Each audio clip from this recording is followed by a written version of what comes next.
O beloved and renowned Mother Simi, if only you were blessed with vineyards and fresh waters. Though graced with boulders you rejoice, full of good men, of generous upbringing. If only you had fruitful trees and land to cultivate, olive groves to tend to in abundance. You've never been empty or abandoned by those who emigrate to bitter lands. A bell of stone, a net, the tools of those aboard your boats. Such is the trade of young and old that Simiot men inherit. We found no fields to cultivate. In the sea's waves and depths we dive. In sea we found our olive groves, our gardens and our vineyards. In eons to come, this is our trade.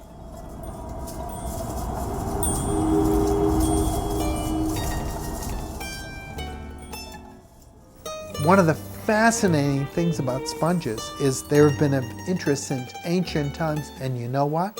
They are one of the most ancient creatures in the world. Probably the first form of life or a second form of life, and there are some 5,000 varieties of sponges, probably only a dozen or so that are of commercial value. Of course, this is number one wool. This is the best of the best, what you see over here. The gold of the sea. I like him, and I have handled so many in my life. Thousands and millions, if I can say. Still, I'm looking for one I want. So I can thinking about somebody never seen before and he see it for first time. When sponges were first discovered, as they just rolled up onto the shore of Greece and its 600 islands, people started to fetch them and find uses and then to go after them. And they started to go deeper and deeper to find them. And they would have to dive for them. They're used even today in the cleaning trades and wallpapering, in painting, in ceramics, in shoe finishing, in the arts, even in medicine, because they have a phenomenal inherent character, unlike synthetic sponges, which came into use after 1950 or so in the household use, but demand for sponges continued because they have very special features. They can be sterilized. They can withstand extremely hot heat. Not true of synthetic sponges. They came to be used to clean big guns on naval ships. They became to be used to cushion panels on rocket ships because they can withstand high heat. They will never burn. Not true of synthetic. It's interesting that Aristotle so long ago identified something that foreshadowed the whole history of diving, is that the finest sponges were found in the deepest fields. Two types of sponge harvesting that occurred back then was what we call the naked divers, which were divers that would use a flat stone, typically 20 to 30 pounds. The other method in shallow water was called hooking sponge, which was, again, a small dinghy type vessel, a small rowboat, where they would go out. Typically an oarsman would row to the spot. Someone would be on the bow of the vessel looking for the sponge, either through a glass bottom bucket or simply, if the conditions permitted, just looking down to see if they could spot a sponge on the bottom, and then using a long pole with a hook at the bottom, would slowly work the sponge up off the bottom and onto the hook, bring the pole up and retrieve the sponge. When the Greeks developed the diving for sponges into both a beautiful and noble art form and a source of livelihood across millennia, young men throughout the Greek islands would dive into the sea to fetch sponges using a diving stone that was 30 pounds in weight. Beautiful flat marble diving stone. And on the island of Simi that my grandfather came from, who wrote this very great poem about the Greek divers, they called it a Bellstone. On the island of Kalymnos, which also was involved in sponge diving, they called it a trigger stone. And the premier divers, unquestionably, were the Greek naked divers, the breath hold divers. They learned to dive before they could walk.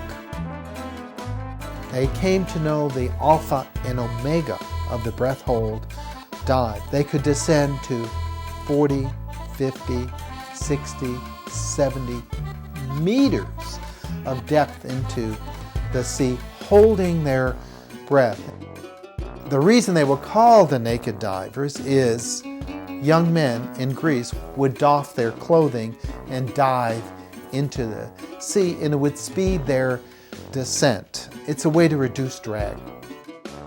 On the island of Simi, the Bellstone was exactly the stone that was used in the church bells throughout the islands.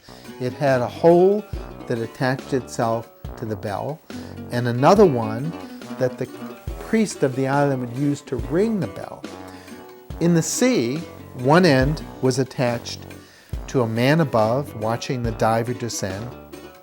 The other little hole was a little rope attached to the wrist of the diver, so when he hit bottom and had only a minute or two on the bottom, as great as they were at holding their breath, they could go fetch some sponges, not get lost, return to this stone, and the man above would pull them back to air, all of it in a very prayerful manner, not unlike the island priest ringing the bell with the bellstone.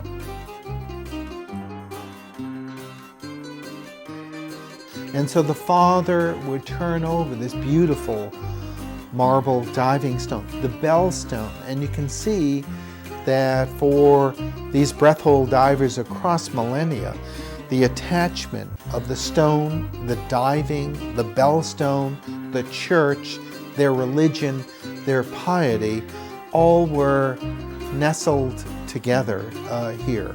And so a young man coming along as his father left the profession would inherit the stone. And there are very touching examples in these ancient and Christian islands of the Greek Orthodox Church, which is a very ancient church, of your finding someone very piously and reverently etching a cross onto the diving stone as it's passed from father to son. And so these were prized personal and professional possessions. When compressed air gear was introduced to the sponge diving industry, and I believe it was on the island of Simi where it was first introduced, they were all breath hold divers. And at that point in time, they had pretty much covered all the grounds within their depth range that they were capable of diving to. And so the pickings weren't as good as they had been centuries before. And when the compressed air equipment was introduced to them, boy, oh boy, all of a sudden they could put this gear on and go to extreme deeper depths than had ever been worked before, and all these sponges were here. And they were becoming very rich and making a lot of money. Their wives were getting their hair put up on their head and buying fancy dresses, and they were living high on the hog. They really liked this. The problem was they had no idea about decompression, about optimum exposures at different bottom times and how to ascend. Consequently, there were literally thousands of deaths, and whole families were devastated within just a few years because their husbands and their sons were lost, never came back from a trip. They go out in the, off North Africa searching for sponges, and the boat would send another boat, say, send more divers, because they had lost all their divers that they had originally left with. There's an island, so the story goes, off the coast of North Africa called White Island or Bone Island, where all these people were just cast up there that had died. One of the questions that occurred to me is why these divers were willing to take the risks that they did. They learned that to live on these islands, you had to take risks of different kinds. There was the risk of drowning, of burst eardrums, of shark attacks. Then they were at sea for a long period of time, the burning sun by day, the cold by night. It was a difficult, arduous life. And from the earliest times, this profession was known as the passions of the dive. They became identified as martyrs of the Lord. One of the biggest dangers in diving has been compressed air illnesses. The machine was a new invention, the compressed air equipment that was brought into the industry. That's what they meant when they referred to the machine. And if they would sometimes say, this diver was hit by the machine. Well, what that meant was that he was hit by the bends. You see, in the 1800s, they didn't know what caused the bends. They just knew that they were having a problem in diving underwater with compressed air with this machine, but they didn't know why. What happens is that nitrogen that is harmless, supersaturated in your body, takes flight. If you had opened a bottle of soda on a warm summer's day and it bubbles over, that's exactly what happens with the bends if you come up too quickly. And the bubbles take flight in your bloodstream and lodging, causing nerve damage, joint pain, perhaps paralysis in your spinal ganglia, and possibly as nitrogen embolism, a nitrogen bubble blocking the flow to your heart, causing instant death. And in the Greek islands, there is no other industry. And that's what they were known for. It was rather a matter of necessity. They just could not do anything else but go diving to earn a good living. And it was the most dangerous profession in the Aegean, the Mediterranean. It became the most dangerous profession in the United States. But it was risk that the Greek divers were willing to take. There were not other occupations for them to do, so they would risk their life. And of course, diving, especially in those days, was a very profitable occupation. And they took the risk. They had families to support and all that, so they took the risks. The sponges were discovered on the west coast of Florida about 1880. And most of the sponge fishermen at that time were native Bahamians. They used to do sponging in the Bahamas, and when they found that there were a lot of sponges on the west coast of Florida, they came from the Bahamas here, and they came to Tarpon Springs. Shortly thereafter, the first Greeks immigrated to Florida in search of new sponge beds. The first expedition came in with a boat that they brought in from Greece, a diving boat.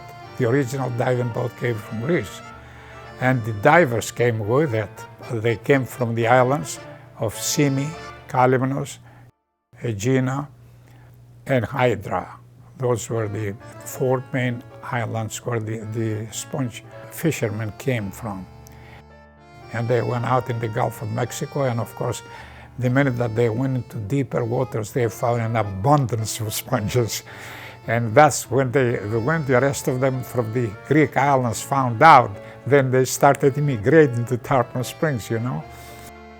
The Greeks found a lot of sponge in the Gulf.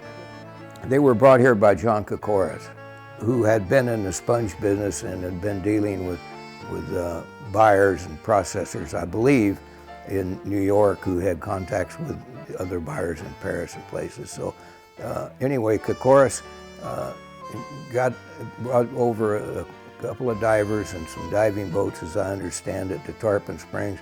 And here's this beautiful ocean out here, very shallow, warm water, full of sponge.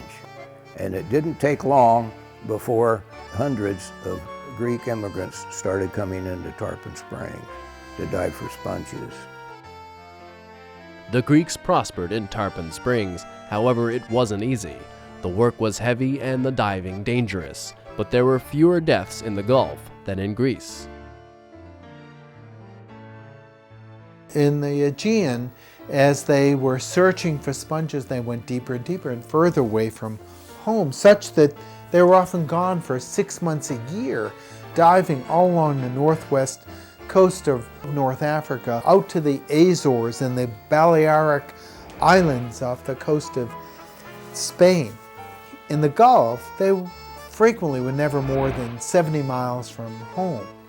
And so instead of being gone for 6 months, every few weeks they would put into port. If they didn't return to Tarpon Springs, they would put into port along the coast of Florida. If you really found this work something you were unsuited for, you could just bail from the boat and they would leave without you. And therefore you were, if you will, preempted from the casualty list. Deaths did occur, tragedies did happen and all, and injuries, but nowhere on the scale that was experienced in previous decades in Greece. These people were such hard workers and such wonderful people. I have so much respect for them. They came over here and they had nothing. They had no money, they had no education to speak of, but they had a willingness to work hard, and that's what they did. And they established the largest diving fishery in the world in Tarpon Springs, and they became very successful. But the prosperity only went on for so long. In the 1930s, and then again in the 40s, a great red tide threatened to destroy the sponge industry. So from a hustle and bustling port that we had, it became a ghost town overnight because the blight wiped out most of the sponge beds in the entire hemisphere. It started in Long Island, Bahamas, came into the Gulf Stream, came along both Florida's Gulf Coast and all the way down to Central America. So sponge business was out of business. At any rate, for a period of 13 years, there was no production in Tarpon Springs. Red tide shut down that industry. Within a year after my family arrived, 2/3 of the 200 sponge boats weren't operating. Everything in the Gulf was wiped out. All sea life up to the rack line covered with carcasses. People fled to find other work. Today, the Tarpon Springs sponge industry is a mere shadow of its former self, only employing a handful of the most seasoned men and boats. I've been doing this for 35 years here now in Tarpon Springs. I don't work for nobody. I work for myself, and it'll be so long now, I don't think it's going to be easy for me to go work for anybody. And I'm going to stick on that freedom. You can't buy it unless you make it. It's not any big thing like it used to be. It never will be. But always going to be a few sponges around and keep Tarpon Springs alive. They die here, they grow up over there. Red tide kills them here, few survive there. Always going to be few. Unless everything else on the bottom of the sea die, they will die too. But so far, it's not a complete death out there, you know what I mean? It's a life from the Gulf of Mexico, but it depends to us to keep it alive. Too many boats, too many this, too many that, comes down too many people. So we have to put the help on everything out there. It is few sponges. But it's not going to be like 100 sponge boats or 200 sponge boats like used to be. Those days gone like anything else. And never going to come back, only in history. There's going to be 10 boats all the time, 5-10 boats. I would like to say it will never leave, but I think when some of the major older people involved in this business pass on, I think we will definitely be in jeopardy, and then it will be, this is where the sponge industry was and not where it is. To say the least, sponge diving was an incredibly difficult way to earn a living. Early Greeks handed down the diving business to the next generations, but after immigrating to Tarpon Springs, the children began to find other, easier and less traditional ways to work, though family traditions, heritage, and memories still lived on in everyday life. It was somewhat different, but it was still a same way of life. And as I said earlier, it is a father-to-son trade. And in Tarpon, it was also a father-to-son. But when that blight happened, that passing on went away. And that's how we don't have those divers. But an interesting thing about that type of work is the work ethic that came from Greece. It's never been able to, in today's diving, has not been duplicated. This trip I want to stay out there. I want to extend the trip another 10 days, but my crew was kind of getting tired, and he lost his speech for a couple of days. That's a sign of the channel fever, you know? When he loses his speech and he's getting moody, that means he wants to go home.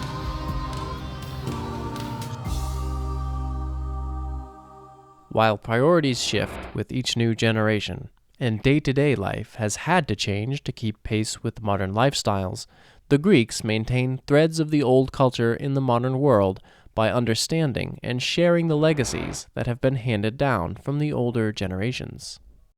My father began diving with the Greeks at a time when he was stationed in Greece as an Air Force pilot. He wanted to dive with the Bellstone primarily because it was fascinating. He made a very strong connection between a pilot and operating the wings and the aileron and the parts of the plane with how do you actually get down to the bottom with a rock. It didn't seem like it would make much sense. He was fascinated with the divers themselves and the risks that they took, and he was always a risk taker, and he felt that that would be a great thing to do. So he went out on the boat. The Greeks that dove on a regular basis thought, oh no, he's not going to want to do this. And he did, and he had a great time, and it was another link for my parents so that he could understand more about the culture. And living there, of course, for the amount of time that they did, that was a wonderful opportunity for him.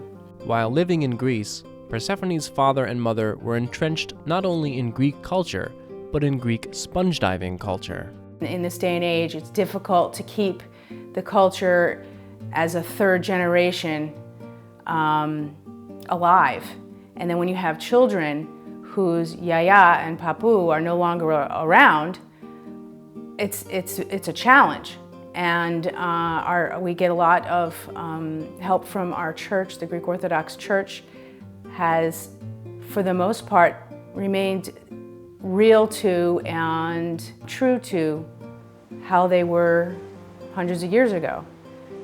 While much of the Greek culture remains intact today, unavoidably it has changed and modernized, making it a priority for Greek families to remember and share the past. Our lives have diverged from the culture. It's almost as if you're paddling upstream. We are American, but I feel so much closer to the Greek aspects of our ancestry, and I have 4 children, and I need them to know about that. So consequently, we celebrate Pascha, not Easter. We do a lot of things that my yaya taught me how to do, cooking, and my mom teaching me how to cook, and all the special family. They're treasures. They're absolute treasures. The reason I make these helmets is to honor our history and honor my grandfather and our family. My grandfather was born in 1891 in Kalymnos, Greece. He wasn't just a helmet maker. They built sponge boats at a boatyard here next to my property here on the river. They built the sponge boats there. My grandfather would outfit them with anything that wasn't wood on the boat. He did, you know, be it the dive ladders, propeller guards, installing the engines, you name it. So it wasn't just the helmets that he did, although the diving helmets have become sort of an iconic figure here in Tarpon Springs. Probably from the time I was 3, 4 years old, I would come down to the shop and basically he would just babysit me. My mother and father worked, my grandmother would be home cooking, cleaning house, and I would come down here and basically play, watch him working. I'd go outside and play, and I'd come in sometimes and take a piece of steel, put it on a grinder, put a point on it, try and make a spear, then go outside and see if I could hit a mullet or something in the water swimming, or just line up cans and throw my spear at the cans and basically just goof around. But then as I got older, he would let me do more things, let me go on the boats with him down in the engine rooms and hold the wrench and break open, you know, the engines and things. But we became quite close, and I would make helmets. You know, after I graduated, I decided to stay here in Tarpon with him and learn what he was doing. We were starting to get a lot of notoriety in the early 90s, and we're selling a lot of diving helmets.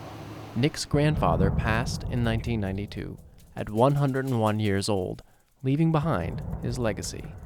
Nick is the last person in the world to make these authentic helmets by hand. For the first couple years after he died, I stopped making diving helmets. I just couldn't do it anymore. It was too difficult. I just break down. I just couldn't do it. So I did other kind of machine shop work, but that quickly became boring for me. You know, I didn't really enjoy it as much as creating something.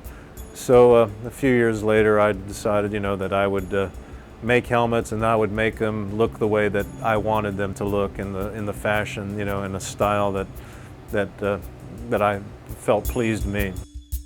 My current ties to the Mediterranean culture, by and large, are part of who I am, and I can't let them go. I am specifically interested in pottery as it was created 5th century BC, 4th century BC, the Minoan, the Mycenaeans. I'm connected to that, and so are my children.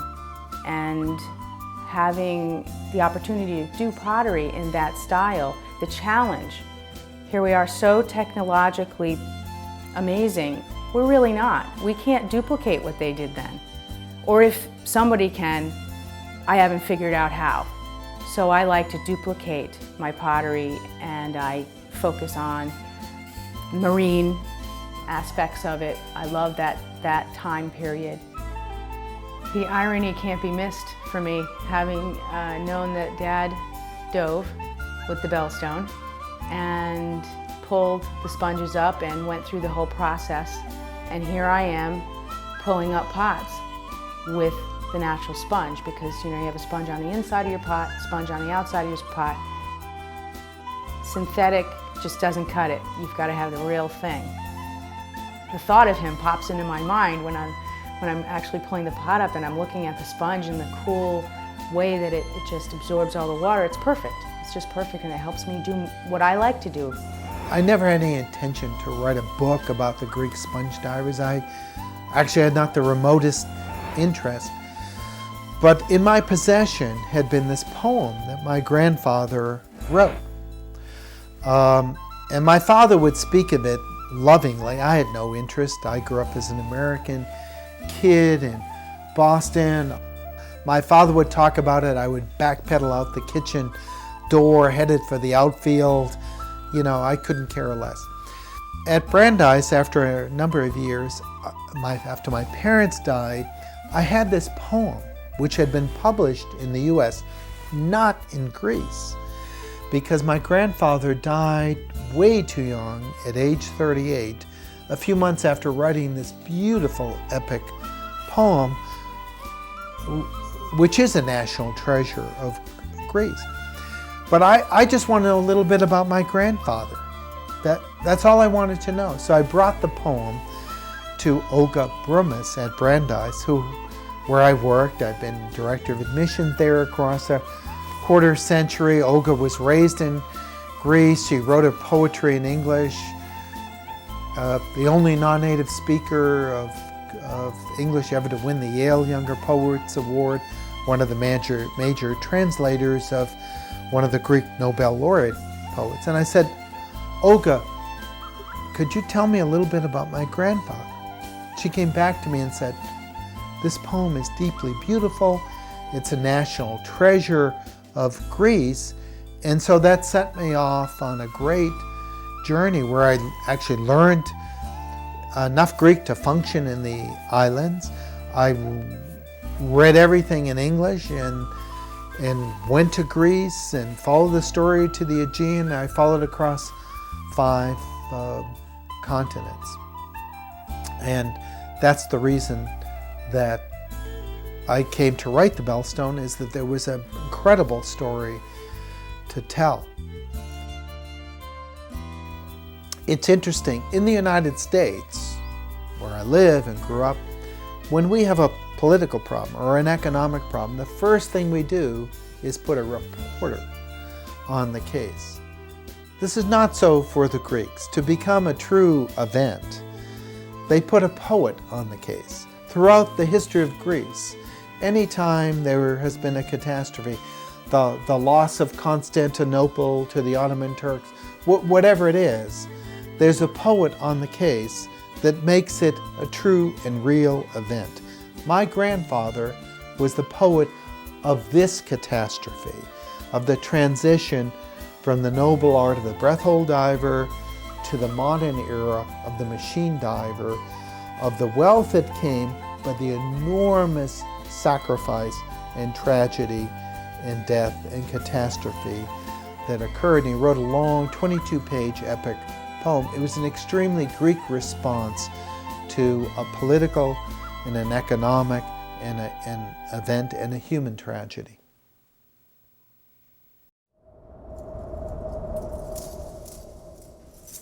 Παππού μου, γιορτάζουν τη ζωή σου.